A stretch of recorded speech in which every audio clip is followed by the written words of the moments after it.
Tonight's top story, tropical storm Mulan producing heavy rainfall over China.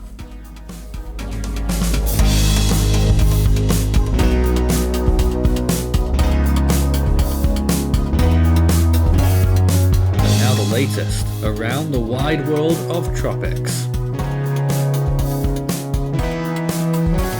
Tropical Weather Bulletin for August 10th. For the first time in what feels like a very long time, we have two tropical cyclones active in the world.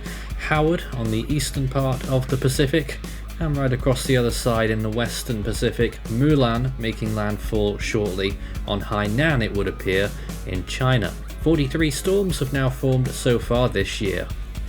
In the Atlantic, on day 71 of hurricane season, we still have this area of interest that we're monitoring, and chances rising slowly but surely. 30% is the latest that we're giving it. Still not set in stone that anything will come of that yet, but it is now definitely a feature to watch. In the Eastern Pacific, now a 50% chance for another area of interest behind Howard, which will be taking a very similar track actually. National Hurricane Center a little bit more bullish than that, and 20% now in the Central Pacific, with chances diminishing for that Central Pacific surprise. Although, speaking of surprises, we've now marked a 60% out of virtually nothing in the Western Pacific near the islands of Japan, Ogasawara island chain, and is expected to pass close to Tokyo, with Mulan there near the coast of China. And nothing is active right now in the Indian Ocean. It is all quiet here, as you would expect for the time of year. So all of a sudden it's gotten a little bit busy. Let's take a look at the latest satellite imagery across the Atlantic first of all, where you can see a very large gyric feature in the Western Caribbean over the Central American region, enormous, and you can see right to the far right there that system, that invest now that could develop. Dry air in the middle of it though. In the Eastern Pacific, you can see Howard there is sort of shrinking a little bit in the face of worsening conditions gradually. But its death will be gradual as it starts to move over cooler sea surface temperatures. That will be what will cause the death of it. Certainly not looking as good as it did yesterday when it had a very nice looking eye. As a matter of fact, maybe a sign of decoupling there between the upper level and lower level clouds in the storm. You might notice it a little bit better here on the infrared visible hybrid. Looking interesting. Still that eye feature is there, but Howard is on the way down. And here's some imagery of Mulan right now, really close up near Hainan Island, and you can see the rest of the coast of China up to Hong Kong there on the northern part of the image. Really massive cloud tops all around the center, which is a very, very broad one. It's a broad storm, and that's why we're really worried about rainfall amounts from this. It could produce extremely high rainfall totals for a large area in southern China. You can see it there once again, enormous system. And also towards the right you can see some decent rotation happening near the Japanese islands, the way out islands, the Ogasawara island chain, Iwo Jima, and so and you can see that that system is looking decent, and that will turn towards the north shortly. Indian Ocean, you can see what was left of that land depression. I think it looks like that's emerging out over the Arabian Sea now, looking pretty potent, but not a tropical cyclone. And let's check the Australian region now. In the southern hemisphere, things looking very quiet here, so nothing to worry about. But general frontal nature of systems down in the subtropical zones, and further north near the equator, a few little tropical thunderstorms bubbling up near the Solomon Islands. Let's check these temperatures in relation to where these storms are. There's Howard. It's already left the 26 degree Celsius waters, which is what tropical storms usually need to sustain themselves. It'll drop below 24 pretty soon as well, so Howard's definitely going to be weakening under that. And the Atlantic there, that 30% system, you can see is entering very warm sea surface temperatures of around 28 degrees Celsius, and they'll remain around 26 to 27 even in the coolest spell as it moves towards the Lesser Antilles. Looking in the eastern hemisphere, you can see Tropical Storm Mulan there, on over 30 degrees Celsius waters, actually, quite a large area of that, and that area of interest that we've given that 60% just outside those 30-degree temperature waters. It will scoot by Tokyo in a few days in Japan and see those temperatures even up there around 28 degrees Celsius, so decent conditions all the way around the Western Pacific's hot zones. And look at the anomalies once again. Massive warm pool in the Northern Pacific, but in general it's above average across the Western Pacific. Central Pacific is way below average with the La Nina there in the tropical zone, and in the Eastern Pacific we're looking at around average. The Atlantic also a little bit above average, subtropical area is just a little below. And looking at the oceanic heat content, really piling it on there in the Western Caribbean right now, so it's not just tropical cyclones that those things that get fueled by all of that. It is just general thunderstorms and convective storms as well that might get a little bit more enhanced with all of that oceanic heat content. Western Pacific as well, you can take a look at all of that going on there. A few slithers near Taiwan now, as well as the northwestern coast of the Philippines. Let's check the computer models then, and we'll first take a look at the Atlantic. This is the 30% chance, and you can see there it develops a significant chunk of strong winds, gales in the green areas on the northern side. Doesn't look like it resolves the whole circulation though, so that's what would prevent it from becoming a tropical storm. But you may remember some previous storms. I think Laura was one of them, where it had a pre-tropical cyclone phase where it had a massive broadness like that, but not a full circulation. Here's the Eastern Pacific. You can see Howard there dying off slowly but surely, but there it goes. And then that next system forming on the GFS, looking pretty decent actually.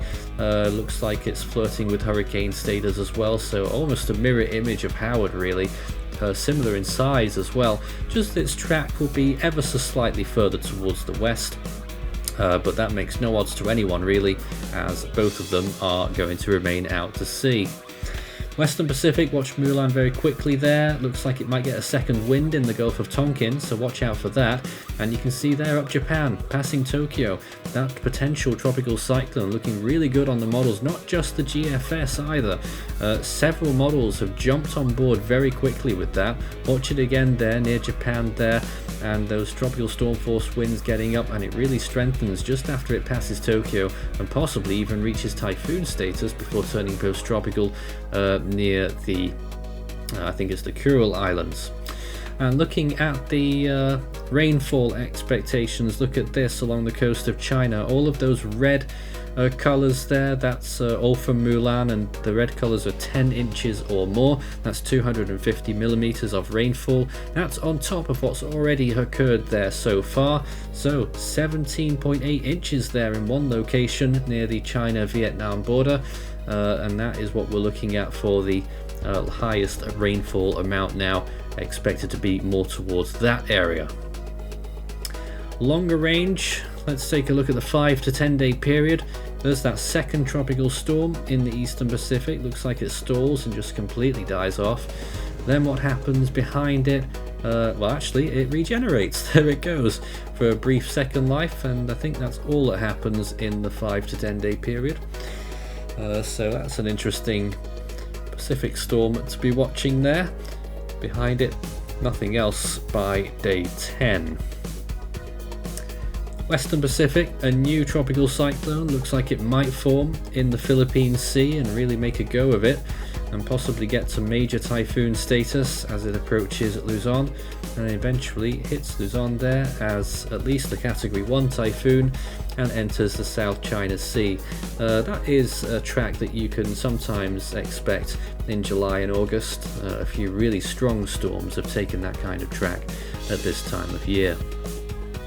Well, that's all the serious stuff done and dusted. At this point, you can take a look at the Force 13 store for all of our various fun little things that you can purchase by scanning that barcode, and you can enter the store there for our merch products and all kinds of well, they're still waiting for Hone t-shirt as well. That's another thing, as well as our individual and full season animation requests.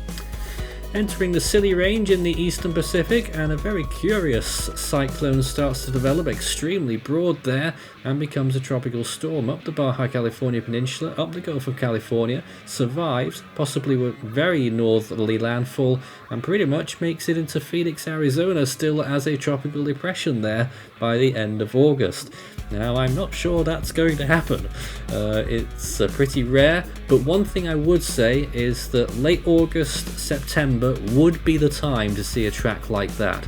I'm not saying that's going to happen though. Western Pacific, continuation of that typhoon moving through, ends up making landfall in China. Behind that, another storm develops, becomes a typhoon, makes landfall in Luzon there, and another system develops in the far eastern part of the Western Pacific there and becomes a significant typhoon in the extremely long range. That's days 10 to 16. Really impressive typhoons there. But I'm not sure any of that is going to happen because this is what is known as the GFS long range. In other words, rubbish.